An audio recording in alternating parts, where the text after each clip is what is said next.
കേരളത്തിലെ ഏക തടാകക്ഷേത്രമായ അനന്തപുര തടാകക്ഷേത്രം കാസർഗോഡ് ജില്ലയിലെ തടാകത്തിന് നടുവിൽ സ്ഥിതി ചെയ്യുന്ന മനോഹര ക്ഷേത്രമാണ്.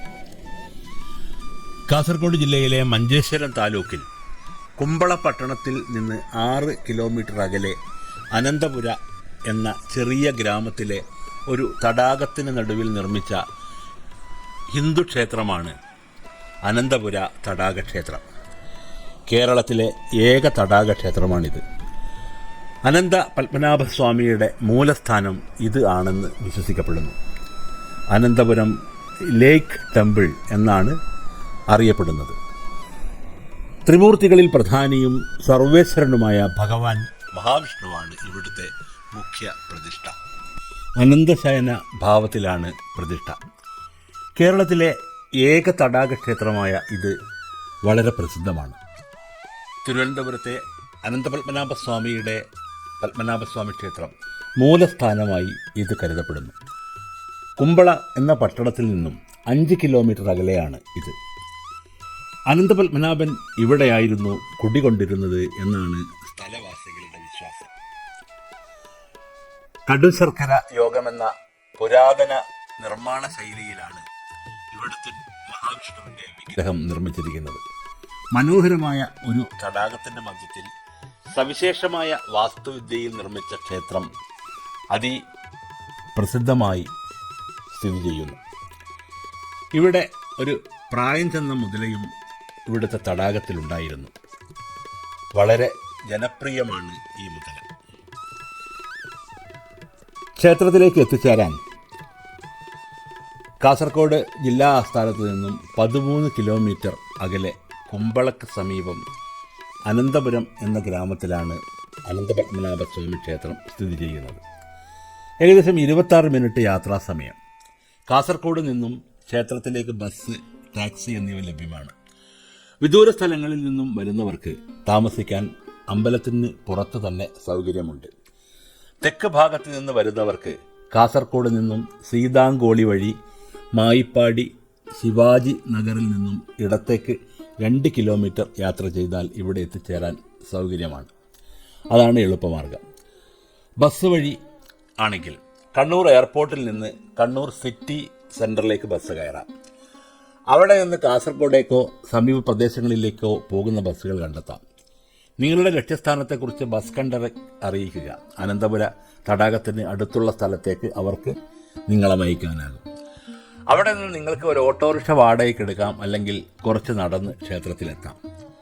ട്രെയിൻ വഴിയാണെങ്കിൽ കണ്ണൂർ ഒരു റെയിൽവേ സ്റ്റേഷനുണ്ട്.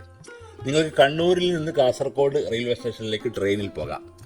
കാസർഗോഡ് നിന്ന് നിങ്ങൾക്ക് ഒരു ഓട്ടോറിക്ഷ വാടകയ്ക്ക് എടുക്കാം, അല്ലെങ്കിൽ പ്രാദേശിക ബസ്സിൽ ഏകദേശം 14 കിലോമീറ്റർ അകലെയുള്ള അനന്തപുര തടാകത്തിലെത്താം.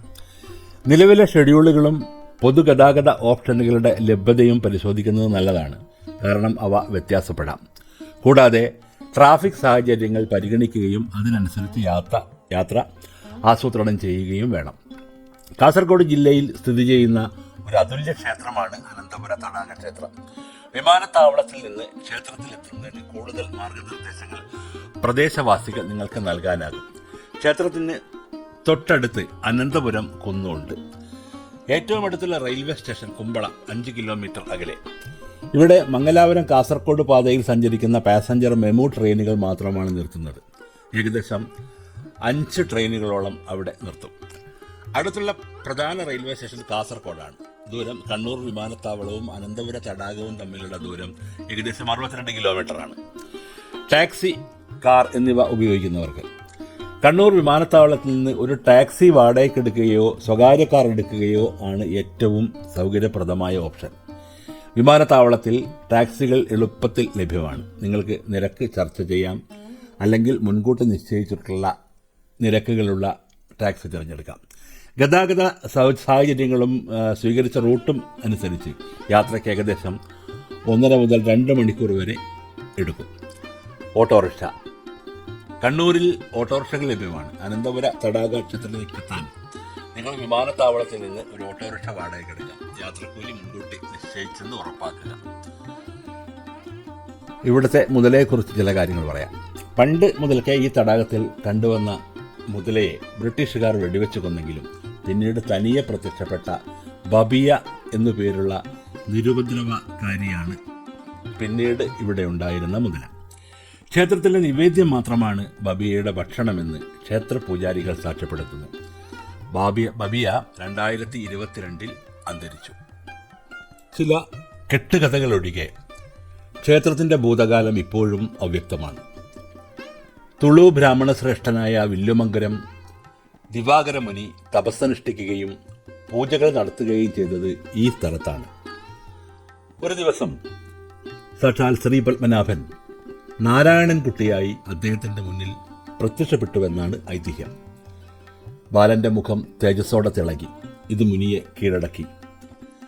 അദ്ദേഹം ആകുലനായി. ആരാണെന്ന് ചോദിച്ചു. തനിക്ക് അച്ഛനില്ല, അമ്മയുമില്ല, വീട്ടിൽ ആരുമില്ലെന്നാണ് കുട്ടിയുടെ മറുപടി. വില്ലുമംഗലം ബാലനോട് അനുകമ്പ തോന്നി. അവനെ അവിടെ താമസിക്കാൻ അനുവദിച്ചു. തനിക്ക് അപമാനം തോന്നിയാൽ ഉടൻ സ്ഥലം വിടണമെന്ന് നിബന്ധനയാണ് കുട്ടി മുമ്പോട്ട് വെച്ചത്. കുറച്ചുകാലം അവൻ മുനിയെ സേവിച്ചു. എന്നാൽ താമസിയാതെ അവൻ്റെ ബാല്യകാല തമാശകൾ സന്യാസിക്ക് അസഹനീയമായി തീർന്നു. അദ്ദേഹം അക്രമാസക്തനായി പ്രതികരിച്ചു. വില്ലുമംഗലത്തിന് തന്നെ കാണണമെങ്കിൽ സർപ്പദേവനായ അനന്തൻ്റെ വനമായ അനന്തൻ കാട്ടിലേക്ക് വരേണ്ടി വരുമെന്ന് പ്രഖ്യാപിച്ച് അപമാനിതനായ കുട്ടി അവിടെ നിന്ന് തപ്പിത്തച്ഛനായി. ആ ബാലൻ മറ്റാരുമല്ല, സാക്ഷാൽ ശ്രീ പത്മനാഭനാണെന്നാണ് വില്ലുമംഗലം മനസ്സിലാക്കിയത്. അദ്ദേഹത്തിന് വലിയ പശ്ചാത്താപമുണ്ടായിരുന്നു. കുട്ടിയെ കാണാതായ സ്ഥലത്ത് അദ്ദേഹം ഒരു ഗുഹ കണ്ടെത്തി. അവനെ തേടി അദ്ദേഹം ഗുഹയ്ക്കുള്ളിലേക്ക് പോയി. അദ്ദേഹം കാട്ടിലെത്തി. തെക്കുഭാഗത്തേക്ക് നീങ്ങി. അവസാനം കടലിനടുത്തുള്ള ഒരു മരപ്രദേശത്തെത്തി. പെട്ടെന്ന് തന്നെ കൂറ്റൻ ഇലിപ്പ മരത്തിൽ നിന്ന് ഇന്ത്യൻ ബട്ടർ ട്രീ അല്ലെങ്കിൽ മഹുവ മരം അപ്രത്യക്ഷമായ കുട്ടിയെ വില്ലുമംഗലം കണ്ടു. ഉടനെ മരം വീണു.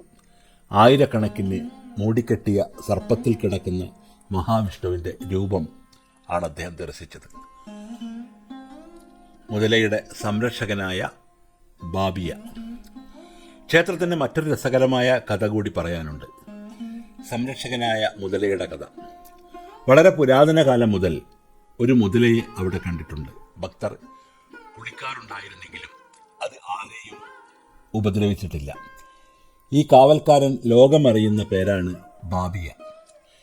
ഇത് ക്ഷേത്രത്തിൻ്റെ പ്രാദേശിക രക്ഷാധികാരിയും സന്ദേശവാഹകനുമാണ്.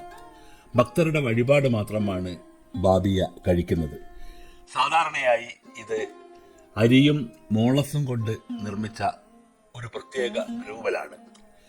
ആരാധനയ്ക്ക് ശേഷം ഭക്തർ നൽകുന്ന തീറ്റ ഉച്ചയോടെ ബബിയക്ക് നൽകുന്നു. ബബിയ സസ്യഭുക്കാണെന്നും കുളത്തിലെ മത്സ്യങ്ങൾ ഉൾപ്പെടെ ആരെയും ഉപദ്രവിച്ചിട്ടില്ലെന്നുമാണ് ക്ഷേത്രം അധികൃതർ അവകാശപ്പെടുന്നത്. കാവൽക്കാരനായ മുതലയുടെ പിന്നിലെ മുഴുവൻ കഥയും വിവരിക്കുന്ന രസകരമായ ഒരു പ്രാദേശിക ഐതിഹ്യമുണ്ട്. ഒരിക്കൽ മഹാവിഷ്ണുവിൻ്റെ ഭക്തനായ ശ്രീ വില്ലുമംഗലത്ത് സ്വാമി തൻ്റെ പ്രിയപ്പെട്ട ഭഗവാനെക്കുറിച്ച് തപസ് ചെയ്യുകയായിരുന്നു. പ്രാർത്ഥനയിൽ മുഴുകിയിരിക്കെ ഒരു കൊച്ചുകുട്ടിയുടെ രൂപത്തിൽ ഭഗവാൻ കൃഷ്ണൻ പ്രത്യക്ഷപ്പെട്ട് അദ്ദേഹത്തെ ശല്യപ്പെടുത്താൻ തുടങ്ങി. ഈ കുട്ടിയുടെ പെരുമാറ്റത്തിൽ അമർഷം തോന്നിയ സന്യാസി കൃഷ്ണനെ ഇടത് കൈകൊണ്ട് തള്ളിമാറ്റി. കുട്ടി ഉടനെ തന്നെ അടുത്തുള്ള ഒരു ഗുഹയിൽ അപ്രത്യക്ഷനായി. വില്ലുമംഗലത്തിന് സത്യം മനസ്സിലായി. കൃഷ്ണൻ അപ്രത്യക്ഷനായി എന്ന് പറയപ്പെടുന്ന വിള്ളൽ ഇപ്പോഴും അവിടെയുണ്ട്. പ്രവേശന കവാടത്തിനും ശ്രീകോവിലിനും കാവൽ നിൽക്കുന്നത് മുതലയാണ്. 1945 ബ്രിട്ടീഷ് പട്ടാളക്കാർ അവിടെ നിലയുറപ്പിച്ചപ്പോൾ ഒരു സൈനികൻ മുതലയെ വെടിവെച്ചു. പാമ്പ് കടിയേറ്റ് ഏതാനും ദിവസങ്ങൾക്കുള്ളിൽ സൈനികൻ മരിച്ചു. സർപ്പദേവനായ അനന്തന്റെ പ്രതികാരമാണെന്നാണ് ആളുകൾ വിശ്വസിക്കുന്നത്. താമസിയാതെ മറ്റൊരു മുതല അവിടെ പ്രത്യക്ഷപ്പെട്ടു.